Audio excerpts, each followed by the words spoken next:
하나님 말씀 보셨습니다. 하나님 말씀 누가복음 17장입니다. 하나님 말씀은 누가복음 17장 31절부터 37절까지의 말씀, 신약성경 125페이지입니다.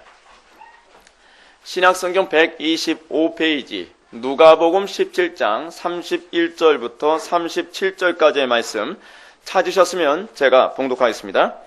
그날에 만일 사람이 지붕 위에 있고 그의 세간이 그 집 안에 있으면 그것을 가지러 내려가지 말 것이요 밭에 있는 자도 그와 같이 뒤로 돌이키지 말 것이니라. 롯의 철을 생각하라. 무릇 자기 목숨을 보존하고자 하는 자는 잃을 것이요 잃는 자는 살리라. 내가 너희에게 이르노니 그 밤에 둘이 한자리에 누워 있음에 하나는 데려감을 얻고 하나는 버려둠을 당할 것이요 두 여자가 함께 맷돌을 갈고 있음에 하나는 데려감을 얻고 하나는 버려둠을 당할 것이니라. 그들이 대답하여 이르되 주여 어디 오니이까? 이르시되 주검이 있는 곳에는 독수리가 모이느니라 하시니라. 아멘. 이 시간은 누가복음 146번째 강의가 되겠습니다. 자기 목숨을 포기한 삶이라는 제목 가지고 하나님 말씀 증거하도록 하겠습니다. 자기 목숨을 포기한 삶. 우리가 지난 시간에 인자의 날과 노아와 롯의 때가 어떤 공통점을 가지고 있는가에 관해서 우리가 살펴보았습니다. 원래 이 설교를 할 때에 지난 본문과 오늘 본문이 하나의 한 문단이기 때문에 이걸 전체를 다시 통으로 다 설교를 하는 것이 더 정상적인 것은 사실입니다. 근데 본문이 원체 길기 때문에 이걸 둘로 나눠서 지난주에 본문을 설교했고 또 오늘 그 나머지 본문을 설교합니다. 그래서 여러분들이 오늘 설교를 들을 때 지난 본문에서 뭘 얘기했는지를 염두에 두시고 지난 본문에 뭘 설교했는지 못 들어보신 분이 혹시 여기 계신지 모르겠습니다. 근데 지난주에 설교했던 내용과 관련하여 오늘 본문을 같이 이해해 내려가야 오늘 본문에 대한 이해가 더욱더 선명해지게 됩니다. 이런 차원에서 우리가 지난주에 우리가 살펴봤던 본문에 관해서 잠깐 요약을 한다면 이것입니다. 인자의 때와 노아나 또는 롯의 때에 공통점이 있다고 얘기합니다. 어떤 공통점이 있느냐? 인자의 날이 도래하게 될 때에 노아의 때나 롯의 때처럼 사람들이 먹고 마시고 시집가고 장가가고 사고 팔고 집을 짓는 일에 힘쓸 거라는 사실입니다. 주님의 이런 경고가 의미하는 바가 뭐라 그랬습니까? 여러분 주님 재림하실 때 다 되면 이런 거 다 때려쳐야만 합니까? 주님 오실 때 가까이 되면 이제 공부가 필요 없고 그리고 시집가고 장가가는 것도 필요 없고 집 짓는 일도 필요 없고 먹고 마시는 문제, 장사하는 문제 이거 다 필요 없다. 그냥 산에 올라가서 흰 가운 하나 입고 같이 막 손 들고서 주 예수여 어서 오시옵소서 그러면 되는 겁니까? 그게 아니라는 거죠. 신앙이라는 게 뭐예요? 여러분 신앙은요. 제가 아까도 광고 시간에도 잠깐 언급했던 것처럼 신앙은 과정에 충실한 거예요. 소위 다미 선교회처럼 말이에요. 시한부 종말론자들의 문제가 뭐냐면 그 사람들은 항상 결과에 관심을 가져요. 신앙은 과정에 충실하고 그리고 결과를 주님께 맡기는 겁니다. 우리는 이 땅에서 하나님의 영광을 위하여 살고 그래서 그 결과를 담대히 넉넉히 받아들이는 존재가 되는 거예요. 근데 신앙생활에서 자꾸 결과지향적인 상태가 돼버리게 되면 주님이 오실 때가 점점 가까이 왔다 그러면 어떻게 해요? 헐레벌떡이 자꾸. 여러분 그런 사람들의 특징이 뭐냐면 평소에 준비가 되지 않았다 보니까 발등에 불이 떨어지면 그제서야 이성을 잃고 헐레벌떡 움직이기 시작한다는 거예요. 성경적이지 않습니다. 성경적 신앙은 항상 과정에 충실해요. 그래서 성경 우리에게 뭐라 하냐면 충성됨이라고 하는 얘기를 자꾸 얘기하고 있고 또 뭐라고 얘기했어요? 주인이 올 때에 자기 일에 충성된 모습을 보이는 그 종이 어때요? 복이 있을 거라고 얘기하고 있어요. 우리는 항상 과정에 충실한 존재예요. 우리는 항상 이 삶의 전 영역에서 주인에게 비쳤을 때에 욕먹지 않고 칭찬 들을 수 있는 그런 삶으로 날마다 살아가는 그런 삶을 살아가야만 합니다. 기독교 신앙은요, 성속을 이원하지 않습니다. 그래서 주님이 오실 때가 다 됐으니까 세상 일은 집어치우고 영적인 일, 종교적인 일에만 집중하면 된다가 이게 기독교 신앙이 아니에요. 기독교 신앙은 어떤 신앙이냐면 제가 전에도 신년특강 때 여러분들한테 말씀드렸죠. 예수 믿음이 뭐라고요? 하나님의 자녀됨 또는 아담에게 주어진 임무가 뭐라고요? 이름 부여하는 거, 이름 부여하는 거. 우리는 주님이 오시는 그날까지 이 땅에서 뭘 하는 거냐면 내 가정에 하나님께서 원하시는 이름을 부여하는 삶을 살아가는 거예요. 내 직장에 하나님께서 원하시는 이름을 부여하며 살아가는 거예요. 그리고 나의 삶 가운데에 그리스도의 이름을 날마다 부여해가며 살아가는 거예요. 이름을 부여하며 살아간다는 게 뭘 의미한다 그랬어요? 존재 방식을 결정한다는 거죠. 존재 방식. 예수를 믿는 사람이 이 땅에 살아가면서 주님 오시는 그날까지 충성되게 살아가야 되는 것이 무엇이냐면 우리에게 주어진 모든 환경들, 결혼이라고 하는 것 또는 직장생활이라고 하는 것, 사고 파는 문제들, 집 짓는 문제에 관해서 세상적인 세속적이고 죄악된 이름을 부여하며 살아가는 것이 아니라 그 모든 어려움과 난관 가운데에 하나님의 영광스러운 의미를, 이름을 부여해가며 이 땅을 살아가는 거예요. 우리가 죽도록 그렇게 충성하며 살다가 주님께서 오시면 이제 일을 마치고 이제 쉬러 간다라고 생각을 하는 거예요. 이게 성도들이 이 땅을 살아가는 방식이에요. 자, 그렇다고 한다면 우리 주님께서 당신이 재림 때를 노아의 때와 같다 또는 롯의 때와 같다라고 이렇게 표현하신 이유가 뭐라 그랬습니까? 그 말씀의 의미가 뭐라 했습니까? 그 말씀의 의미는 예수님의 그 영원한 선지자적 특징에 대해서 그걸 염두에 두고 말씀하신 거라 했습니다. 즉 노아의 때와 롯의 때의 특징이 뭐라 했습니까? 하나님 말씀에 관심이 없다는 거예요. 노아의 때나 롯의 때의 특징이 무엇이냐면 사람들이 소위 먹고 마시고 시집가고 장가가고 사고 팔고 그리고 집 짓는 일, 다시 얘기한다면 이걸 쉽게 한마디로 요약하는 뭐냐면 일상적인 일에 마음을 빼앗겨서 하나님 없는 자처럼 살아가는 거예요. 하나님 없는 자처럼. 로마서 1장에서 얘기하는 게 무엇입니까? 로마서 1장에서요. 사람들이 하나님을 마음에 두기 싫어한다고 얘기하지 않습니까? 지금 롯의 때, 노아의 때의 특징을 예수님은 사실 뭐로 규정하냐 하면 하나님에 대해서 관심이 없고 세상적인 것에만 분주하고 세상적인 것에만 바빠서 온통 세상에 그 마음이 쏠려 있고 그리고 하나님의 말씀대로 살아가는데 아무 관심이 없는. 그래서 여러분 노아와 롯의 때의 특징이 뭐예요? 권면해도 아무도 듣질 않아요. 노아가 심판이 있을 테니까 방주로 들어와라. 아무도 그 권면을 듣질 않아요. 롯의 때도 특징이 그거죠. 아무리 권면해도 듣지 않아요. 하나님 말씀에 귀를 듣지 않고 귀를 닫은 시대, 그것이 바로 노아의 때와 롯의 때를 규정짓는 것입니다. 뒤에서 이 얘기는 좀 더 구체화해서 다시 한번 언급할 부분입니다. 왜냐하면 지난 본문하고 이번 본문이 같이 가는 본문이다 보니까 약간 중복되는 부분이 나올 수밖에 없어요. 그리고 중복되어야만 이해가 될 수 있어요.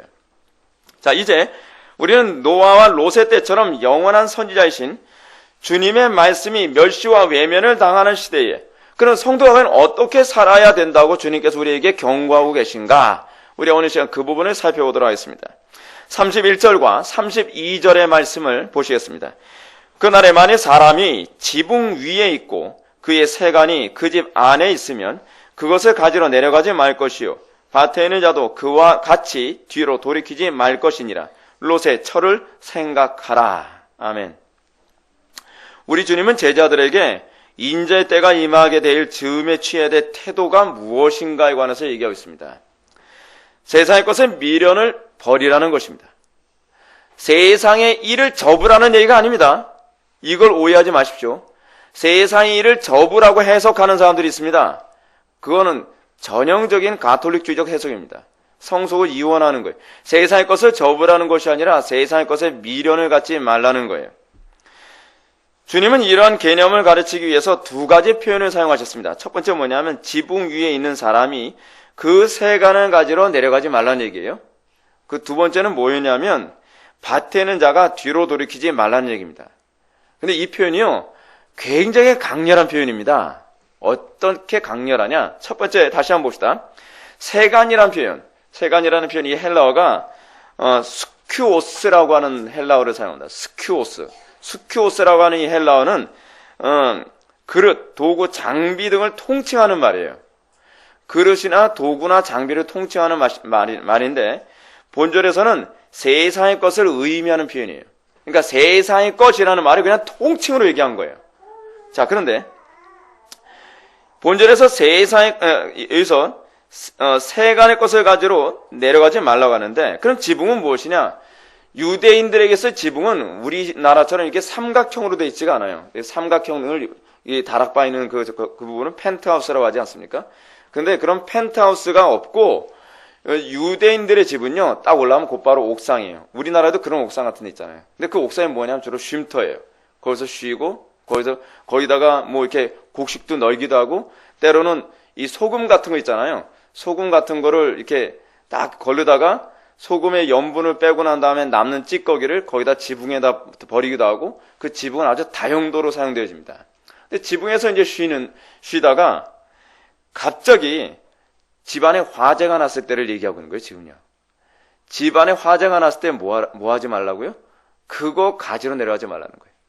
유대인들은요, 집안 구조가 어떻게 되어 있냐면, 옥상으로 올라가기 위해서 안에서 옥상으로 올라가는 것이 아니라, 바깥에서 바깥 계단으로 옥상으로 올라가게 구조가 그렇게 되어 있대요. 주석들마다 다 그렇게 얘기하고 있어요. 그래서 화재가 나면 그냥 계단으로 내려오면 되는 거예요. 근데 문제는 뭐냐면, 화재에 피해를 입는 사람들이 그 집안에 있는 그 재물들, 집안에 있는 그 가재도구들에 대해서 탐욕을 버리지 못해가지고 그 안에 들어가서 그거 건지려고 하다가 불타 죽는 경우를 지금 염두에 두고 말씀하시는 겁니다. 어리석은 거죠. 자기 생명을 잃어가면서까지 그 가재도구를 건지러 들어간다는 거예요. 그죠? 그거를 예를 들어서 얘기하는 것입니다. 두 번째 표현은 본문을 이해하는데 아주 중요한 표현이 있는데, 두 번째로 예를 든 표현은 밭에 있는 자도 그와 같이 뒤로 돌이키지 말 것이니라 라고 얘기했습니다. 그와 같이 라고 얘기했습니다. 그와 같이. 이 부분을 이해하려면요, 32절에 나온 롯의 처를 생각하라 라고 하는 이 본문을 같이 이해를 해야만 합니다. 롯의 처가 어땠죠? 불바다가 되어진 소돔과 고모라 성에 있는 그 재물이 탐나가지고 그 재물에 대한 미련을 버리지 못해서 뒤돌아보지 않았습니까? 그러니까 이게 두 가지가 다 연결되어 있는 표현이에요.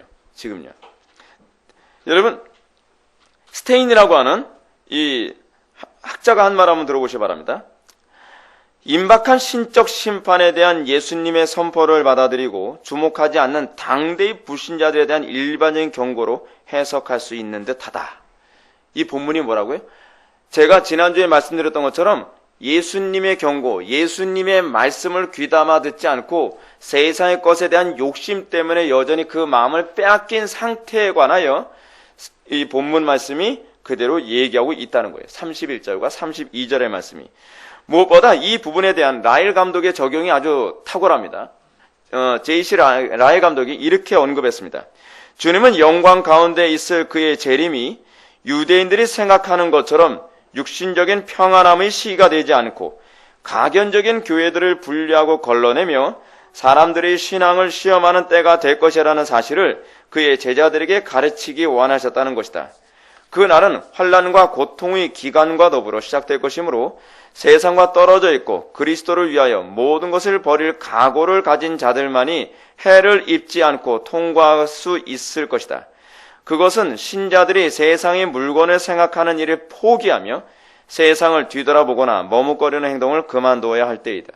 여러분, 여기서 재미있는 그 라일 감독의 표현이 있죠? 환란이 왜 주어지는 거라고요? 이렇게 표현했어요. 육신적인 평안의 시가 되지 않고 가견적인 교회들을 분리하고 걸러내기 위해서.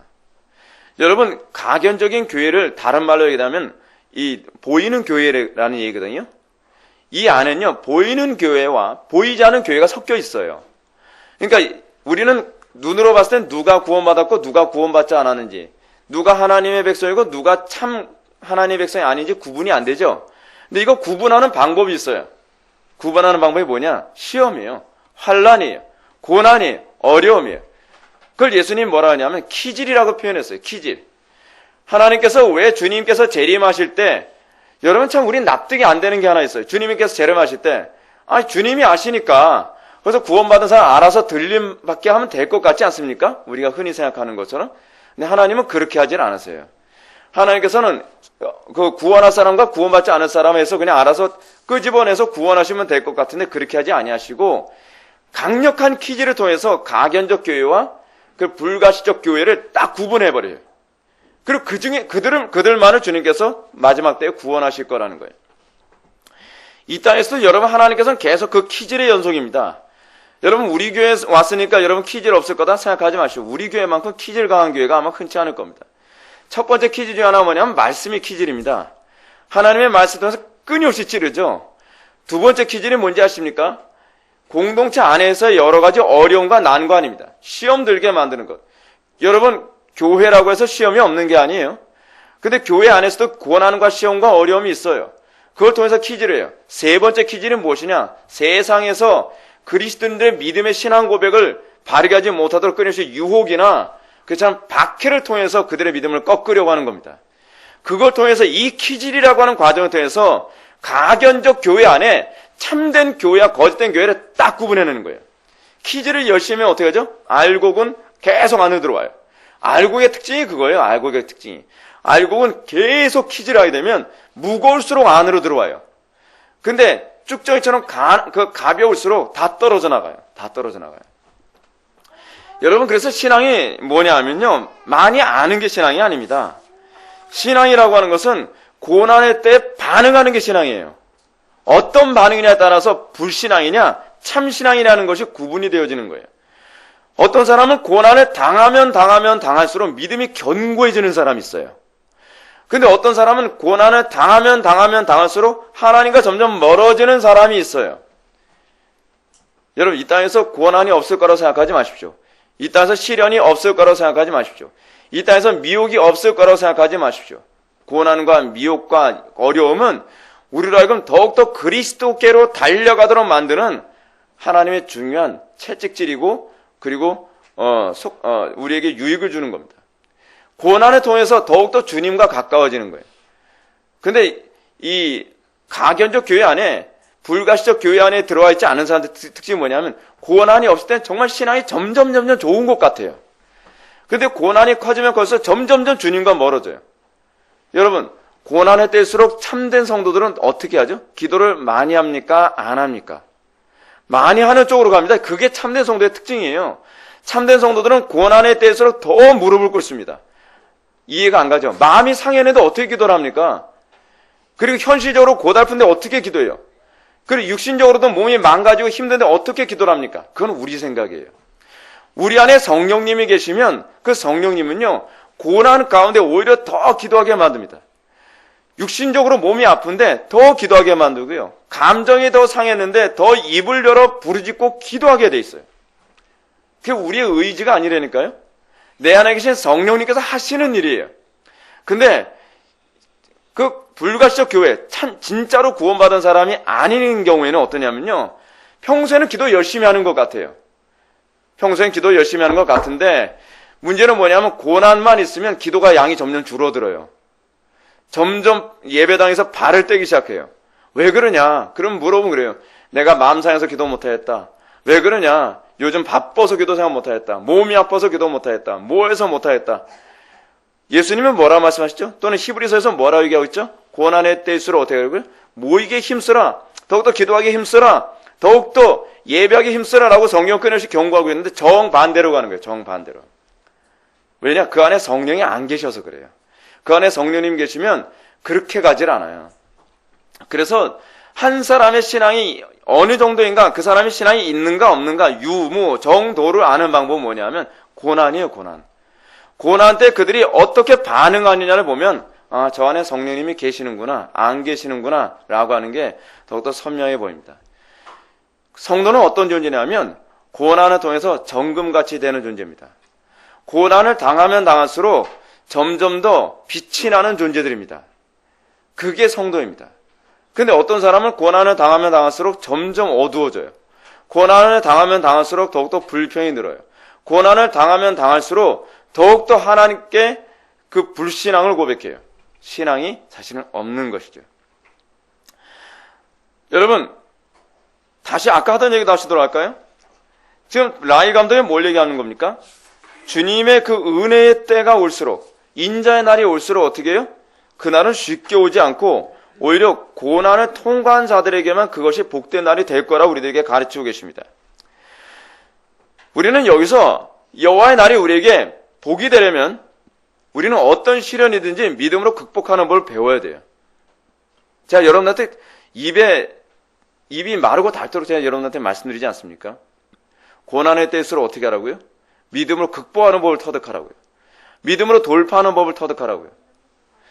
자꾸 저한테 변명을 하려 해봐야 소용이 없어요. 그거는 이 문제는 저하고의 문제가 아니거든요. 저는 여러분들에게 하나님과의 관계의 유익을 얘기해 주는 것뿐이지 저에게 보여주기 위해서 그렇게 살라고 얘기하는 게 아닙니다. 어렵고 힘들수록 주님을 붙잡는 법을 배워야 돼요. 성경의 어떤 인물들도 고난 없이 복을 받은 사람이 없어요. 아브라함이 복을 받기 이전에 어떻게 했죠? 이삭을 바치는 이 문제를 통과하고 나서 복을 받았어요. 언약을 그렇게 받았단 말이에요. 약속을요. 야곱이 복을 받기 전에는 천사가 씨름하는 과정을 통해서 그가 복을 받았어요. 욥이 복을 받기 전에는 불같은 연단이 먼저 선행이 됐어요. 여러분, 이거 고난을 믿음으로 통과하는 법을 터득하지 못했다고 한다면 여러분들 그거 신앙 아닙니다. 그걸 신앙이라고 쉽게 얘기하지 마십시오. 제가 구원받았다, 구원받지 않았다 그렇게 얘기하진 않겠어요. 그런데 그걸 신앙이라고 그렇게 얘기하지 마십시오. 신앙은 고난을 통과하면서 비로소 복음이 무엇인지 알아가는 거예요. 하나님의 약속을 경험하기 시작하는 거예요. 그래서 예수 믿는 사람만큼 강한 사람이 없어요. 예수 믿는 사람은요, 죽음도 그 사람들이 이기지 못해요. 그래서 사도 바울이 뭐라 합니까? 이런 사람을 세상에 감당하지 못하였느냐. 히브리서에서 얘기했네요. 세상에 감당하지 못하였느냐. 당연하죠. 당연해요. 오히려 고난을 당하면 당할수록 더욱더 강해지니까요. 좀 웃기는 얘기 하나 해드릴까요? 꼭 그래서 기독교는요, 꼭 그 드래곤볼의 초샤이어인 같아요. 드래곤볼의 초샤이어인 보게 되면은 싸우고 점점 강해지잖아요, 막. 그게 그리스도인이에요, 그게. 원래 그리스도인의 모습이 그래요. 고난을 당할수록 강해지는 거예요. 고난 때문에 저는 믿음이 약해졌다? 여러분, 그건요, 변명거리가 되지 못합니다. 오히려 여러분들 자신이 뒤돌아봐야 돼요. 그래서 여러분, 무당과 그리스도인의 차이가 있어요. 무당은요, 무당 같은 사람들은 정말 고생을 얼마나 많이 했는지 그게 얼굴에 나타나요. 인생의 질고가 그 사람 얼굴에 나타나요. 옛날에 우리 집 옆집이 무당집이었거든요. 그래서 아침에 일어나면 덩덩덩덕국 맨날 그거 들렸어요. 근데 그 집에 그 무당 그 아주머니 얼굴을 보면 얼굴에 세상 질고를 다 지고 있는 게 느껴져요. 굉장히 안쓰럽더라고요. 어린 마음에 제가 봤을 때도요. 근데 예수 믿는 사람은 이상하게요. 고난을 당하면 당할수록 얼굴이 더욱더 경건해지고 더 아름다워지고 더 빛이 나요. 어떻게 그게 가능하죠? 성령님이 있고 없고의 차이예요. 오늘날도 하나님 나라에 들어가는 것을 너무 쉽게 생각하는 사람들이 많이 있습니다. 그냥 믿기만 하면 거저 들어간다고 생각하는 사람들이 많이 있어요. 신앙생활을 그래서 어떻게 해요? 이런 사람들은요? 편하게 이 땅에서 호강하다가 나중에 때가 되면 천국 간대요. 기대하지 마십시오. 신앙생활 그렇게 하는 거라 성경 어디도 그렇게 언급된 부분이 없습니다. 신앙생활은요, 이 땅에서 고난을 통과하고 그러면서 어떻게 해요? 하나님의 영광 가운데 들어가는 거예요. 그래서 여러분 요한계시록에 보면 뭐가 나옵니까? 환난을 통과한 14만 4천들을 예수님이 이렇게 환영하는 장면이 나오지 않습니까? 저들이 어디서 나오는 사람들입니까? 라고 요한이 질문하니까 저들이 큰 환난 가운데 나오는 사람들이다라고 얘기하잖아요. 그게 14만 4천이에요. 그게 교회란 말이에요. 저는 오늘날 기독교인들이 너무나도 쉽게 넘어지고 시험 드는 모습을 보면서 장차 성도들에게 찾아올 시험을 어떻게 넘어서게 될 것인지 걱정이 될 때가 한두 번이 아닙니다. 여러분 고난 주신 거 감사하십시오. 그 고난을 통과하는 법을 터득하세요. 고난을 믿음으로 극복하는 법을 터득하세요. 그랬을 때 믿음의 진가가 나타나는 거예요. 근데 한국교회 교인들이 정반대로 가요. 정반대로. 여러분 앞으로 우리들에게 오게 되어질 고난 중에 정말 힘든 것 중 하나가 뭔지 아십니까? 유혹이에요. 유혹. 저는 핍박보다 더 극복하기 힘든 게 저는 유혹이라고 봅니다. 유혹은요, 분별력이 없으면 다 넘어지게 돼 있어요. 그래서 여러분 요한계시록에서는 어떤 식으로 성도들에게 유혹이 올 거라고 얘기하고 있습니까? 양의 모습을 하고 용처럼 말하는 유혹이 온 세상을 덮을 거라고 얘기하고 있습니다. 요즘에 그런 목회자들 많습니다. 얼마나 양의 모습을 가지고 목회를 하는지 모릅니다. 여러분 오늘날 그 자유주의자들이라든지 그렇지 않으면은 종교통합주의자들의 특징이 있습니다. 사람들로 하여금 거짓된 교리를 믿도록 하기 위해서 그들은 윤리도덕이라는 방식으로 보여줍니다. 그들이 얼마나 도덕적인지 모릅니다. 굉장히 도덕적이고 굉장히 점잖고 굉장히 신사적입니다. 양의 모습을 하죠. 그래서 그들의 메시지는 용의 목소리예요. 진리에 자꾸 떠나도록 사람들을 유혹한단 말이에요. 많은 사람들이 자꾸 착각합니다. 목사님 저 사람 교리는 잘못 가르치더라도요. 저 목사님 얼마나 인격적인데요. 그러니까 속지와 어떤 바보가 용의 모습을 가지고 용처럼 말합니까? 그렇지 않아요? 하와가 왜 뱀에게 속았어요? 여러분 구약에서 뱀이 어떤 존재냐면 사악한 존재가 아니에요. 왜 사단이 뱀의 몸에 들어가서 하와를 유혹했냐면 가장 친근하고 가장 영리한 게 바로 그 당시 뱀이었기 때문에 그렇습니다. 그래서 여러분 우리 히브리 성경에서는 교활하였다라는 식으로 번역을 했는데 아루움이라고 하는 히브리어를 사용하는데 뱀이 그래서 창세기에서 뭐라고 해요? 뱀이 교활하였더라라고 이렇게 하지 않습니까? 그 아룸이라고 하는 히브리어가요 교활했다라고 번역하는 히브리어가 아닙니다. 그 히브리어가 원래 어떤 의미냐면 굉장히 영악하다, 지혜롭다라고 하는 의미예요. 그래서 뱀처럼 지혜로워라 라고 예수님이 말씀하시지 않습니까? 사단이 우리들에게 공격해 올 때 그렇게 영악하고 지혜롭게 공격해 들어옵니다. 그래서 우리가 유혹에 펑펑 넘어가는 거예요. 하와도 그래서 넘어간 거 아닙니까? 뿐만 아니라 환란은 장차 종말에 오게 될 환란이 얼마나 극심할 거라고 얘기하냐면 마태복음 24장 21절에 보면 창세로부터 지금까지 이런 환란이 없었고 후에도 없으리라 라고 얘기합니다. 우리의 신앙의 선배들 어떻게 환란 당했는지 여러분 아시죠? 종교개혁 당시에 개혁자들이 얼마나 핍박과 고난 당했는지 아시죠? 이 사람들이 웃기는 게 뭐냐면요. 칼빈이 무슨 사람들 굉장히 많이 죽였다라고 하면서 온갖 고문의 방법을 다 얘기하는데 칼빈의 그러니까 잘못된 이단적인 신앙 고백에서 죽은 사람은 칼빈과 관련해서 칼빈이 죽인 거 아니에요. 칼빈과 관련해서 죽은 사람은 세르베투스 한 명밖에 없어요.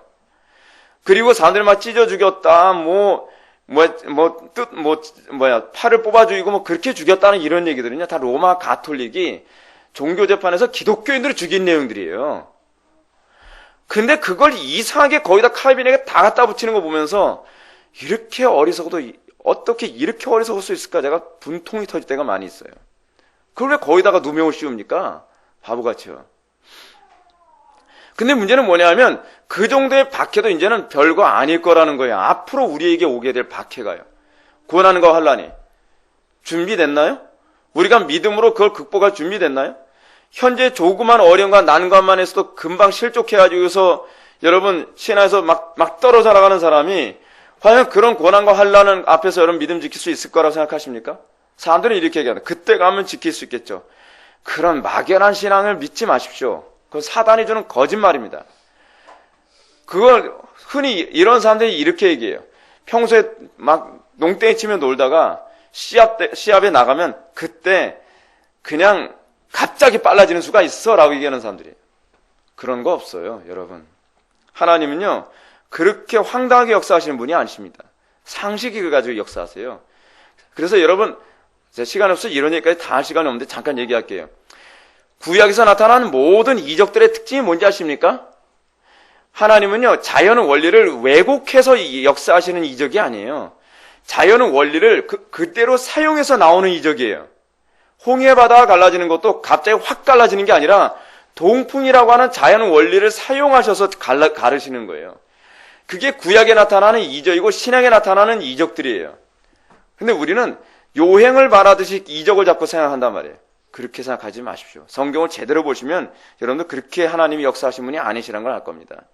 하여간 오늘날 기독교인, 한국 교인들이 이렇게 쉽게 실족하고 미혹을 당하는 이유에는 말씀과 기도의 균형이 깨진 탓이에요. 잘 들어보십시오. 말씀은 기도에 불이 붙게 만듭니다. 기도는 말씀에 대한 조명을 강화시킵니다. 말씀이 약해지면 기도가 자동적으로 죽고요. 기도가 죽으면 자동적으로 말씀에 대한 영적 조명이 어두워지게 되어 있습니다. 제가 여러분한테 이런 말씀 드렸죠. 여러분들 기도 생활이 우리 교회 와서 기도 생활에 진보가 없다면 여러분들 말씀을 통해서 여러분들 치료됐다라고 착각하지 마시라고요. 정상적으로 말씀이 들어오면 기도가 달라지게 되어 있습니다. 그 기도가 달라지면 말씀에 대한 조명이 더욱더 선명해져서 말씀에 대한 이해가 좀 깊어집니다. 근데 말씀을 듣긴 많이 들었는데 기도가 없는 사람들의 특징이 있어요. 뭐냐면 점점 그 말씀에 대한 기쁨과 감격과 이해의 감동이 점점 사라져가기 시작해요. 처음에 우리 교회 왔을 때는 말씀이 어찌나 은혜가 되는지 몰라요. 그러다가 시간이 지나면 그 말씀이 그 말씀이지 그러는 거예요. 왜 그런지 아세요? 말씀을 들으면 기도가 달라져야 되는데 기도가 안 달라지니까 자꾸 성령의 조명하심이 어두워지는 거예요. 왜요? 성령을 소멸하고 있으니까. 여러분, 기도 생활 제가 누누이 많이 강조하는데 제가 괜히 강조하는 게 아니에요. 제가 율법주의적으로 강조하는 게 아닌데 제가 아는 게 있어서 그래요. 기도하지 않으면 말씀에 대한 감각이 없어져요. 점점 둔해져요. 근데 말씀에 대한 감각이 둔해지는 사람은 과연 어떻게 기도하게 만들 수 있겠습니까? 그러니까 제가 애간장이 타는 거예요. 지금 조금이라도 기도에 불이 붙었을 때 기도 쉬지 말라고 얘기하는 거예요. 자꾸 기도에 힘쓰라고 얘기하는 거예요. 그래서 기도가 점점 불이 붙어야 말씀에 대한 이해가 점점 깊어지고 그러면서 영적으로 점점 더 강화되는 거예요. 말씀과 기도의 이 균형을 잃어버리면 이걸 도대체 무엇으로 그 사람을 다시 일으켜 세울 수 있겠느냐 말이에요. 여러분, 우리가 특히요, 거듭난 성도라 하더라도 말씀과 기도가 무너지면요, 어떤 형상이 나타나느냐? 분별력이 없어져서 세상의 유혹을 판단하고 분별할 힘이 없어요. 여러분, 생각해보세요. 제가 아까 방금 말씀드렸던 것처럼 양의 탈을 쏘고서 용의 말을 하는데 어떻게 이걸 분별하겠습니까? 여러분, 이성으로 분별하지 못해요. 맨날 사람들이 저한테 얘기해요. 목사님, 이거 2단인가요? 어떻게 2단이 수십 가지, 수백 가지가 계속 나오는데 제가 2단 연구해서 여러분들에게 2단 가르쳐 주겠습니까? 여러분들이 말씀과 기도에 충실해지면 알아서 분별하게 되어 있어요.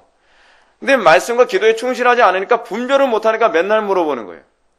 제가 언젠가도 옛날에 제가 우리 교회 개척 초반기에 제가 뜨레스디아스가 뭐가 잘못됐는지 정확하게 원리적으로 설명을 다 해줬어요. 아, 뜨레스디아스 2단이군요. 저렇게 잘못된 걸. 근데 목사님, 알파는요? 그래서 제가 그 자리에서 뒤집어졌어요. 아니, 이름만 다르지 똑같잖아요. 그게 똑같은 게 안 보입니까? 그래요? 왜 그런지 아세요? 조명이 없으면 그래요. 조명이 없으면. 한국교회 교인들이 그 모양이라니까요. 거기가 다 그래요. 이거 2단이라고 찍어준 것만 2단인 줄 아는 거예요. 거기에 안 찍히면 2단이 아닌 줄 아는 거예요. 그러면 한국교회 교인들 속이는 거 쉽습니다. 알파 하나 하는데 속죠? 그러면 이제 알파 하나 속으면 그 다음 베타로 바꾸면 돼요. 그럼 또 속아요. 감마, 오메가까지 다 나가야죠. 이렇게 이렇게. 왜요? 말씀과 기도의 균형을 잃어버리면 사실 여러분들하고 장사가 아닙니다. 저도 장사가 아니에요. 항상 기도와 말씀에 힘써야만 하는 이유가 바로 여기에 있는 것입니다. 교리를 많이 배운다고 해결되는 문제가 아닙니다. 더군다나 기도가 약해지는 성도는 결단코 환난을 극복할 수 있는 힘이 없습니다. 그래서 예수님은 그날이 안식일이나 겨울이 되지 않도록 뭐 하라고요? 기도하라 라고 얘기하는 거예요. 너희들 거듭났으니까 자동적으로 이길 수 있다라고 얘기하진 않아요. 너희들이 거듭났다고 한다면 그날이 어떤 날이 되도록 기도하라? 안식일이나 겨울이 되지 않도록 기도해라. 기도해야만 이긴다는 거예요. 베드로에게도 뭐라 얘기했죠? 시험에 들지 않게 기도하라고 얘기했죠? 깨어 기도하라. 근데 거듭난 베드로가 왜 무너졌죠? 기도하지 않으니까 예수님을 3번이나 부인하는 거 아니에요. 기도하십시오. 게으른 사람이 하나님 나라의 유익을 여러분 얻을 수 있을 거라 생각하지 마십시오. 기도하십시오. 대충 기도하지 마시고 힘써 기도하십시오. 항상 하나님의 말씀이 나에게 은혜가 되지 않을까 주의하십시오. 예배 시간에 조는 사람은 항상 100% 그 사람은 회개해야 돼요. 하나님의 말씀이 들리는 게 중요한 것이 아니라 박히는 게 중요한 거예요. 옛날에 제가 개척 초반기 때 어떤 분이 이러니 졸다 듣다 그래요. 그래서 제가 졸지 마십시오. 그러면 정말 은혜 못 받습니다. 목사님 다 알아들었어요. 무슨 내용인지 다 알아요. 그래서 제가 속으로 이런 생각했습니다. 저 양반은 성령의 조명이 뭔지 아예 모르는 양반이구나. 내용을 아는 게 중요한 게 아니에요. 조나단 에드워즈 얘기 하나 할까요? 제가 시간이 없어서 제가 얘기를 안 하는데 하나 얘기할게요. 조나단 에드워즈가 부흥기 때 얘기하면서 이런 얘기합니다. 사람들에게 어떤 특정한 정보를 전달해 줌으로써 그 사람들이 은혜를 받는다기보다는 은혜 받음에 대한 중요한 개념은 이미지라고 얘기하고 있어요. 말씀을 듣는 가운데 그 말씀을 통해 성령께서 우리에게 어떤 이미지로 조명했느냐가 그들의 마음속에 남는 거라는 거예요. 두려움이라는 이미지가 남기도 하고요. 감사라는 이미지로 남기도 하고, 그리고 또 다른 어떤 우리의 죄악에 대한 어떤 분을 조명해 주심에 대한 이미지로 남아서 그 이미지가 우리를 변화시킨다는 거예요. 어떤 정보가 우리를 변화시키는 것이 아니라 성령의 조명하심을 얘기하는 거예요. 조명하심을 경험하지 못하고 지식만 쌓으면 그 지식이 뭘 만들어요? 사람을 교만하게 만들 뿐이에요. 상태가 더 나빠져요. 자, 무엇보다도 주님은 인자의 때에 성도가 믿음을 지키기 위해서 염두에 두어야 할 것으로 33절의 말씀을 언급하십니다. 33절의 말씀을 다 같이 읽겠습니다. 시작. 무릇 자기 아멘. 이 말씀이 의미하는 바가 무엇입니까? 이 세상에 대한 미련 버리라는 것입니다.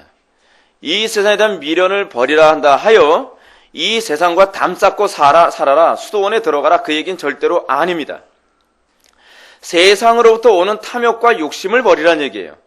세상으로부터 어떤 유익을 얻겠다고 하는, 세상을 통해서 내가 행복을 추구하거나, 세상을 통해서 내가 풍요를 추구하거나, 세상을 통해서 내가 하나님 없이 얻을 수 있는, 하나님을 빼고서 얻을 수 있는 어떤 그 무엇인가를 추구하려 들지 말라는 얘기입니다. 이 세상에서 자기 목숨을 보존하고자 하는 태도로 살아가는 사람들은 아무리 좋은 가르침을 받고 경건 훈련을 한다 할지라도 결국 소돔성 안에서 빠져나오지 않은 사람들과 동일한 심판을 받게 될 것이라고 우리들에게 얘기하고 있는 거예요. 성경이 우리들에게 얘기하는 것은 궁극적으로 여러분들 전도에 관해서 잘 기억하십시오. 성경이 우리들에게 관심을 갖는 건 어떤 사람들을 소돔성으로부터 끄집어내는 게 아니에요. 소돔성 안에서의 마인드를 버리게 하는 거예요. 롯의 처가 왜 소금 기둥이 됐죠? 그 소돔과 고모라 성에서 나오지 않았기 때문이 아니에요. 나왔는데 본질이 여전히 바뀌지 않은 거예요. 본질이 여전히 소돔성에 있는 사람들과 똑같다는 거예요. 하나님의 심판은 본질의 심판이지 외형의 심판이 아니에요. 여러분의 본질이 하나님을 사랑하고 이웃을 사랑이라고 하는 이 본질로 바뀌고 하나님만이 나의 유일한 생명이라고 하는 본질이 바뀌지 않고 세상의 재물이 본질이라고 생각하고 인간관계가 본질이라고 생각하고 그 세상의 쾌락이 본질이라고 생각하는 사람은 하나님의 심판을 피할 수가 없어요. 하나님의 심판을요. 마치 이거하고 똑같죠? 여러분 하늘에서 벼락이 내려쳐요. 벼락이 내리치는데 본질 자체는 쇳덩어리인데 쇳덩어리 밖에다가 겉에다가 페인트로 나무같이 또는 고무처럼 보이도록 겉에 칠을 하고 색칠을 모양을 바꿨다고 해서 번개를 안 맞아요? 아니거든요. 그래도 번개 맞아요. 하나님의 심판은요 본질이 바뀌지 않은 사람에게 심판이 내려지는 것이지 외형을 보고서 저거 고무니까 저거는 심판 안 하겠다 그게 아니란 말이에요. 하나님은요 겉모양을 보지 아니하시면 뭘 보세요? 중심을 보는 분이시란 말이에요. 우리가 이 말씀을 오늘날 우리들에게 적용한다면 어떻게 이해할 수 있겠습니까? 예수님은 오늘날 전도를 받아서 좋은 교회에 출석하여 좋은 말씀 많이 듣고 열심히 교회 생활한다고 해서 그 사람들이 하나님의 심판을 피할 것이라고 얘기하냐? 그렇지 않아요. 하나님의 심판을 피하는 문제는 본질이 바뀌는 거예요. 본질이. 롯의 처 뭐라 했어요? 몸뚱이는 분명히 소돔성 밖에 있으나 심판은 동일하게 받았어요. 마찬가지로 오늘날 이 시대의 그리스도인들도 물리적으로는 여러분들이 예배당에 나와 있을지 모르나 물리적으로는 세상 사람들과 구분되어 있을지 모르나 여러분들의 마음이 세상 사람들과 구분되어 있지 않는다 한다면 하나님의 심판을 피할 수 있을 거라고 결코 생각하지 말라는 얘기입니다. 무릇 이 세상에서 어찌하든지 살궁이라면서 살아가는 사람은 영생을 잃게 될 것입니다. 그러나 이 땅에서 자기를 부인하고 십자가를 지고 영원한 본향만을 바라보면서 사는 사람은 이 땅에서의 삶과 영원한 삶 모두를 보장받을 것이라고 성경 우리에게 약속하고 있습니다. 그것이 뭡니까? 바로 십자가입니다. 십자가. 우리 주님이 이 땅에서 이러한 십자가의 삶을 살아가는 사람과 그렇지 못한 삶을 살아가는 두 종류의 사람이 인자의 날에 어떻게 선명하게 구분될 것인지 아주 충격적인 표현으로 우리들에게 말씀하고 계십니다. 34절과 35절의 말씀을 보면 내가 너희에게 이르노니 그 밤에 둘이 한 자리에 누워있음에 하나는 데려감을 얻고 하나는 버려둠을 당할 것이요 두 여자가 함께 맷돌을 갈고 있음에 하나는 데려감을 얻고 하나는 버려둠을 당할 것이니라. 여러분 제가 어렸을 때 중학교 때 휴거라고 하는 영화를 봤습니다. 그 영화 보고서 제가 며칠 동안 잠을 못 잤어요. 무서워가지고요. 완전 공포 영화예요. 이런 공포 영화 나오면요 진짜 다 잠 못 잘 거예요. 왜냐하면 이게 현실이 될 거라고 얘기하는 공포 영화니까 대부분 공포 영화는 현실이 아니라고 생각하면서 보잖아요. 휴거는 현실이 될 거라고 생각하면서 보니까 더 공포스럽더라고요. 근데 거기서 이런 장면이 나와요. 근데 그 잔상이 아직까지도 저한테 남는데 뭐냐면 어느 날 부부가 이제 잠자리에 들었는데 자고 딱 일어났더니 글쎄 남편이 없어진 거예요. 남편이 옷만 가시런히 이렇게 입고 남편이 없는 거예요. 근데 남편이 이런 얘기했대요. 내가 만약에 휴거돼서 사라지면 어디로 도망가? 산속으로 도망가는 것밖에 살 길이 없어. 7년 대환란 통과해야 돼. 여러분 이거 성경적이지 않습니다. 그냥 제가 예를 들어서 얘기하는 거예요. 그러니까 이 여자가 그때서부터 두려워서 막 도망 다니고 사람들은 막 무슨 헬멧 쓰고서 뭐 안경 쓰고서 이 바코드 안 찍은 사람 막 잡겠다고 막 돌아다니고 막 그래요. 완전 공포 영화예요, 공포 영화. 근데 여러분 얼마나 두려운지 생각해 보십시오. 예수님께서 예를 드셨어요. 이거를 여러분 비유의 관점으로 보는 게 좋다고 생각해요. 그 학자들 간에서 휴거가 실제로 있느냐 없느냐에 관한 문제에서 논란이 많아요. 휴거가 없을 주님께서 곧바로 재림할 수도 있어요. 근데 저는 이 부분에 관해서 좀 더 제가 나중에 정리해서 말씀드릴게요. 딱 부러지게 말씀드리지 않겠습니다. 그래서 뭐라고 말씀하세요? 밤에 둘이 한 자리에 누워있으면 하나는 데려감을 얻고 하나는 버려둠을 당할 거라고. 얼마나 충격적입니까? 근데 더 충격적인 게 뭐냐면 자다가 일어났는데 충격적인 것보다 더 충격적인 게 같이 맷돌을 가는데 한 사람 뿅 사라지는 거예요. 그거 얼마나 충격적입니까? 자기 혼자 맷돌 가는데 또 얼마나 힘들겠어요. 아마 이 맷돌은 이스라엘 맷돌하고 우리나라 맷돌은 이제 비슷합니다. 그래서 우리나라 맷돌 중에서 둘이서 돌리는 맷돌 있죠? 위에 잡고서 같이 이렇게. 그 맷돌을 얘기하는 것 같아요. 제가 보기에. 둘이서 맷돌을 간다고 했을 때 하나의 개념은 또 하나 뭐냐면 한 사람은 맷돌을 돌리고 한 사람은 거기다 곡식을 집어넣는 그런 관점으로 얘기하는 걸 수도 있습니다. 하여간 뭐 그 문화가 어떠냐는 별로 중요한 문제가 아니고 두 사람이 맷돌을 갈다가도 어느 날 갑자기 하나님의 심판 아래서 극명하게 딱 갈라지게 될 거라는 겁니다. 단호할 거라는 거예요. 단호할 거라는 거예요. 이 두 상황은 매우 평범할 뿐만 아니라 일상적인 삶 속에서 하나님의 놀라운 심판이 즉각적으로 나타날 것이라고 하는 충격적인 얘기를 우리에게 던져주고 있습니다. 여러분, 이 가르침에 대해서 앨리슨이라는 학자가 무엇과 연관해서 우리들에게 얘기해 주냐면 이 얘기가 실제로 무슨 들림받는다, 휴거한다 그 개념을 얘기한다라고 보질 않아요. 이 구약과 관련해서 봤을 때 에녹 사건은 우리들에게 염두에 두게 하는 사건이라고 하는 거예요. 예수님은 의도적으로 창세기 에녹 사건을 암시하고 있어요. 에녹이 어떤 사람이었죠? 에녹이 무드셀라를 낳고 300년 동안 주님과 동행하는 가운데 하나님께서 어느 날 에녹만 어떻게 해요? 그 육신과 함께 들림받게 해서 그가 하나님 나라에 들어갔다고 얘기하지 않습니까? 그 사건. 그래서 앨리슨이라고 하는 분이 한 말 한번 들어보시기 바랍니다. 방금 노아 시대의 홍수를 떠올린 청중들은 의로운 에녹이 악한 세대 속에서 하나님으로부터 구출되었듯이 의인들 역시 마지막 재앙이 세상을 멸망시키는 마지막 때에 구출될 것이라는 결론을 유추해낼 수 있었을 것이다. 예수님은 의도적으로 노아와 롯에 관한 얘기를 하면서 그 창세기에 그 나오는 사건 중에서 에녹 사건 또한 첨가해서 같이 그 이미지를 떠올리게 말씀하고 계시는 거예요. 그래서 구약을 이해해야 이게 더 선명하게 보여주는 거죠.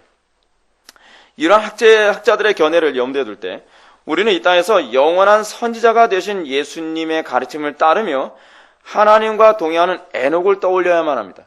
에녹이 어땠다고요? 여러분 에녹에 관해서 한번 생각해 보십시오. 이 마지막 인자 시대는요, 온 세상이 자기 목숨을 보존하기 위해서 주님과 동행하기보다는 세상의 명예와 성공과 행복과 쾌락과 동행하기 힘쓸 것입니다. 주님과 동행하는 삶은요, 이 땅에서 어떻게 해요? 어리석은 사람으로 비춰지게 될 거예요. 누구처럼? 롯이나 노아처럼. 근데 마지막 날 주님의 심판 때는 분명하게 누가 울고 누가 웃을지는 그때 보자는 거예요. 이 땅에서 성도는 마치 자기 목숨을 포기한 사람처럼 살아가는 거예요. 조금만 사기치면 돈 더 벌 수 있고, 조금만 사기치면, 조금만 거짓말하면 이익 볼 수도 있고, 위기를 모면할 수도 있고, 조금만 우리가 속이기만 하면 내가 얼마인지 즐기면서 살 수 있는데, 우리는 어떻게 해요? 마치 이 땅에서 자기 목숨 포기한 사람처럼 그렇게 살아가는 존재라는 거예요. 그렇게 살아가는 존재. 제가 이렇게 목회하는 문제에 관해서 제가 그런 소리 많이 듣거든요. 저 목사가 좀 목회 크게 하기를 포기했나 보구만. 목회 저렇게 하면 사람이 모이겠나? 강당에서 사람들 기분 좋게 만들어줘야지 왜 맨날 죄를 지적하나? 근데 여러분 이게 목숨을 포기한 것과 같은 삶을 살아가는 것 중에 하나예요. 저는 그렇게 믿어요.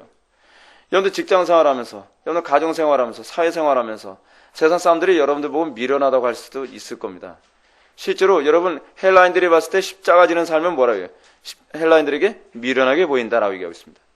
이 땅의 성도의 삶은 마치 목숨을 포기한 사람처럼 보여주는 삶의 연속선상에 있습니다. 사랑하는 성도 여러분, 우리가 창세기 5장 21절부터 24절에 나오는 에녹 사건을 다시 한번 묵상해 볼 필요성이 있습니다. 이게 재미있는 것이 뭐냐면 에녹의 변화가 어느 시점부터 나타나냐에 관한 문제인데요. 무드셀라를 낳고 난 이후서부터 에녹의 삶이 변화되기 시작합니다. 무드셀라를 낳고 난 다음에 무드셀라라고 하는 이 이름의 뜻이 뭐냐면 창을 던지는 자거든요. 창을 던지는 자라고 하는 이 이유를 단 것에 관해서 박영선 목사님이 막 여러 가지 이유를 말씀하셨는데 그 신학적인 근거가 있는지 없는지는 저는 잘 모르겠어요. 근데 이 어쨌든 에녹이 태어난 이후서부터 무드셀라가 30년도 그 에녹이 30년도 아니고 300년 동안 하나님과 동행했다는 거예요. 여러분들은 300년 동안 하나님과 동행하면서 그 죽음을 맛보지 않고 승천하기를 원하십니까? 아니면 30년 하나님과 동행하고 빨리 죽는 게 낫겠습니까? 저는 후자가 더 나을 것 같아요. 300년 동안 바보 소리 들어가면서 300년 동안 멸시와 천대와 고난과 어려움 받아가면서 그러다가 죽음을 맛보지 않고 들어갔다. 죽고 싶은 300년이었을 거예요. 죽고 싶은 300년. 그렇지 않아요?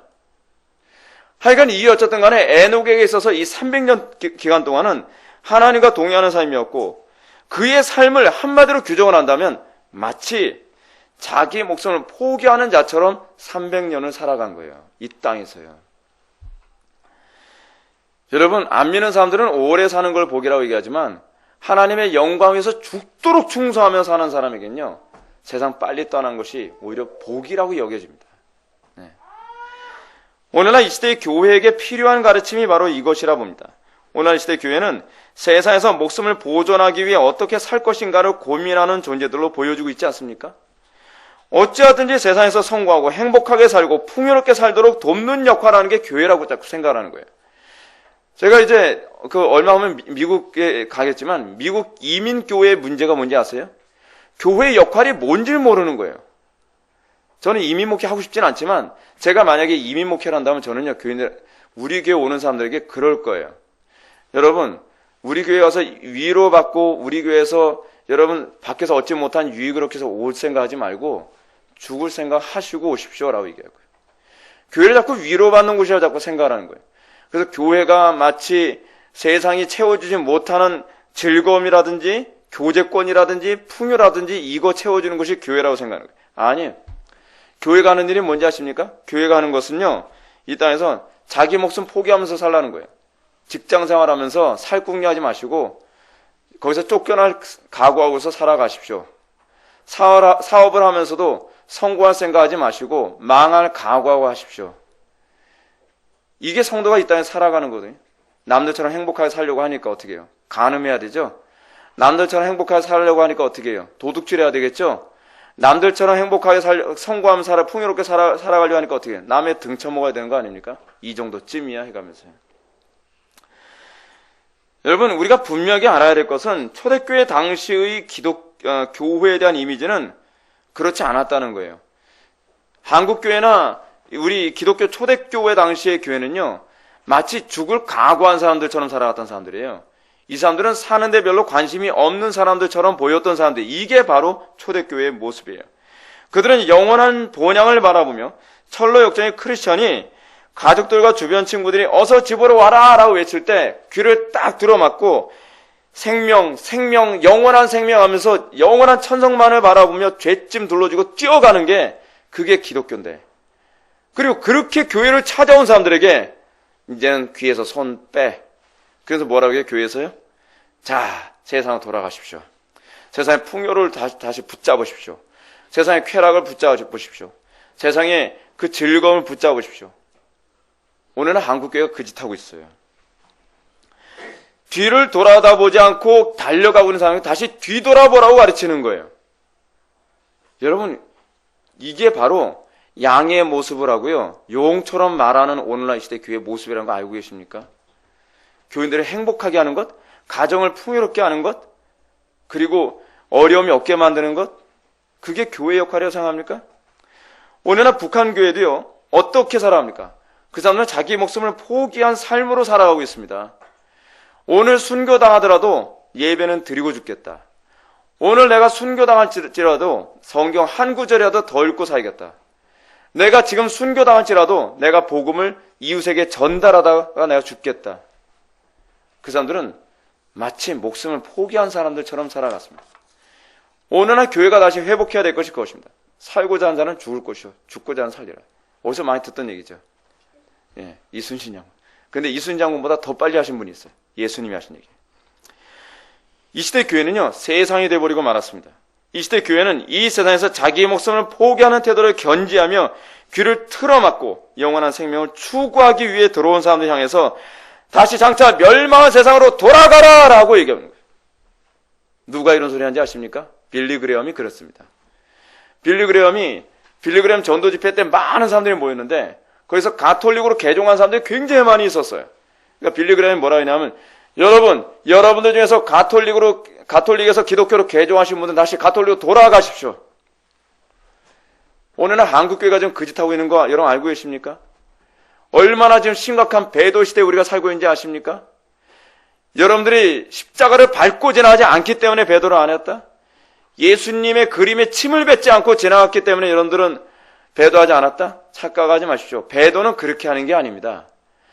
배도는 하나님의 그 영원한 선지자이신 주님의 말씀을 날마다 귀전에서 던져버리고 내가 왜 방주로 들어가야 되며 내가 왜 소돔성에서 나와야 되냐라고 말대꾸하는 게 그게 바로 배도라는 거 이런 거 알고 계십니까? 오늘 보면 37절의 말씀을 살펴봅시다. 그리고 이제 결론 들어갑시다. 그들이 대답하여 이르되 주여 어디 오니까 이르시되 죽음이 있는 곳에는 독수리가 모이느니라.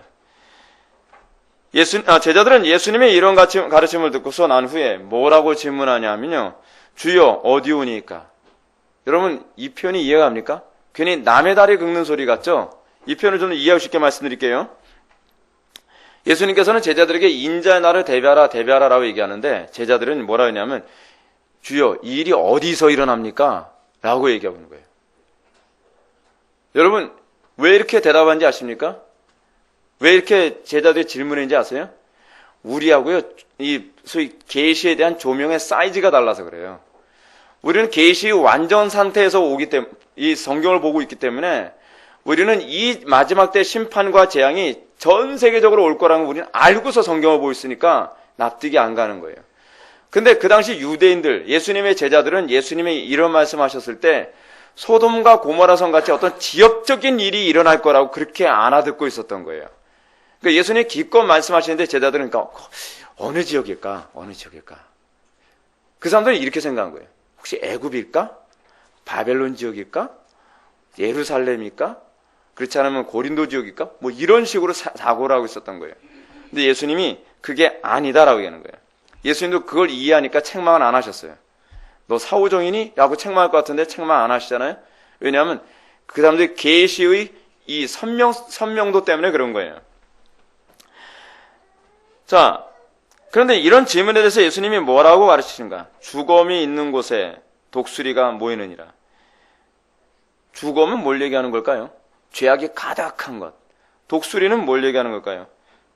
학자들은 천사들에게 마지막 때 심판하여 알곡과 쭉정이를 나누는 천사들을 얘기한다 그렇게 봅니다. 주님의 재림 때에 있게 되어진 모습을 얘기하는 거죠. 창세기 6장 5절을 보면 노아 시대의 심판을 결정한 근거가 나타나는데 여러분 이 표현이 다시 한번 얘기하기 전에 먼저 이해부터 먼저 해야 될 것 같아요. 이 표현은 노아의 때 심판 방식과 가나안 땅 심판 방식을 그대로 보여주고 있어요. 근데 여러분들이 다시 정리해야 될 내용이 하나 있습니다. 뭐냐면 하나님께서 왜 가나안 땅을 심판하셨죠? 하나님께서 왜 소돔과 고모라 성 땅을 심판하셨죠? 왜 하나님께서 노아 시대에 그 수많은 사람들을 심판하셨죠? 우리는 죄악이 관영했기 때문이다 라고 얘기하고 있어요. 자, 먼저 이 얘기 한번 볼까요? 창세기 6장 5절 보면 여호와께서 사람들의 죄악이 세상에 가득함과 그들의 마음으로 생각하는 모든 계획이 항상 악할 뿐임을 보시고, 그렇죠. 심판의 이유가 여기 있어요. 죄악이 가득하고 모든 계획이 악하기 때문에. 창세기 15장 16절도 그렇습니다. 내 자손은 4대 만에 이 땅으로 돌아오리니 이는 아모리 족속의 죄악이 아직 가득 차지 아니함이라. 죄악이 가득 차면 어떻게 하는 거예요? 심판하는 거예요. 근데 우리는 이 죄악이 가득함이라는 개념은 어떤 식으로 이해하냐고 자꾸 하냐면 도덕적인 문제를 가지고서만 자꾸 이해하려 들어요. 아, 동서이가 많이 판치기 때문에 거기서 뭐 살인이 많이 있었기 때문에 간음이 많았기 때문에 뭐 어느 정도 맞는 얘기예요. 근데 이거는 근본적인 죄악의 결과일 뿐이에요. 양태, 겉으로 나타나는 양태죠. 더 근본적인 문제가 무엇이냐? 여러분, 예수님께서 말씀하셨던 것처럼 노아의 때와 롯의 때의 문제는 뭐냐면 시집가고 장가고 먹고 마시고 뭐 사고 팔고 집 짓는 이 문제라고 거론하면서 진정한 죄악의 문제는 뭐냐면요. 영원한 선지자 되신 예수 그리스도의 말씀에 귀를 닫아버리는 거예요. 이게 죄악의 관영함에 대한 정의예요. 그리스도의 말씀에 귀를 닫아버리면 자동으로 동성애가 확산될 수밖에 없고 그 뒤따라오는 거죠. 근데 동성애도 많고 살인도 많고 죄악도 많은데도 불구하고 여호와께 귀가 열려있는 상태는 죄악이 관영한 상태가 아니에요. 그게요. 그렇기 때문에 여러분 노아의 때나 롯의 때를 특징 짓 때 재미있는 표현이 하나 있어요. 롯의 때는 구원받은 자가 몇 명? 8명. 그죠? 노아의 때. 그리고 롯의 때의 특징이 뭐예요? 의인 몇 명이 없어요? 10명이 없어요. 결국 여호와의 말씀에 귀를 연 사람이 없기 때문에 이것이 죄악이 관영하다는 얘기예요. 여러분, 남유다의 멸망에 관해서 아주 중요한 개념이 나오거든요. 남유다가 멸망할 당시의 문제가 뭔지 아세요? 얼마나 죄악에 관영했느냐에 관해서 얘기할 때 도덕성의 문제를 얘기하지 않고 예레미야에게 이렇게 얘기합니다. 예레미야야, 네가 복음을 전하면서 말씀을 전하면서 과연 의인 한 명이라도 찾으면 내가 이 죄를 사하리라.